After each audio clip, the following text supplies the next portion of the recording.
என்னடா என்னடா லுக்கு? என்ன சொல்ல வரீங்க? என்ன வேணும்? ஆனா இந்த டைம் ஆகணும், நீங்க கிளம்புனா வேலை இருக்குன்னா கிளம்புனா. வாட்டு குடிக்கிறான்னு நீ தானே சொல்லணும். நான் போறேன். ஆனா இங்க பாருங்க, நான் குடிக்க 2 மணி நேரம் ஆகும். நீங்க வெயிட் வெயிட் பண்ணுங்க, குடிச்சிருப்போம். அது வரை ஒன்னா ஒன்றும் பண்ண முடியும்.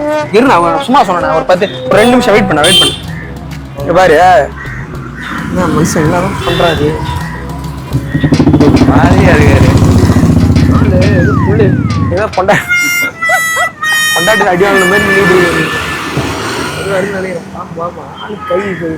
கைஸ், உங்க பிராண்டை ப்ரோமோட் பண்ண நினைச்சீங்கன்னா உடனே ஸ்கிரீன்ல இந்த நம்பர் கான்டாக்ட் பண்ணுங்க. எங்க டீம்ல இருந்து அவங்களே கான்டாக்ட் பண்ணுங்க. ரொம்ப கம்மியான பட்ஜெட்ல பண்ணி பிசினஸ் ப்ரொமோஷன் மட்டும் இல்லாம வெட்டிங் விஷஸ், பர்த்டே விஷஸ் எல்லாமே பண்றோம். சோ உடனே ஸ்கிரீன்ல இந்த நம்பர் கான்டாக்ட் பண்ணுங்க.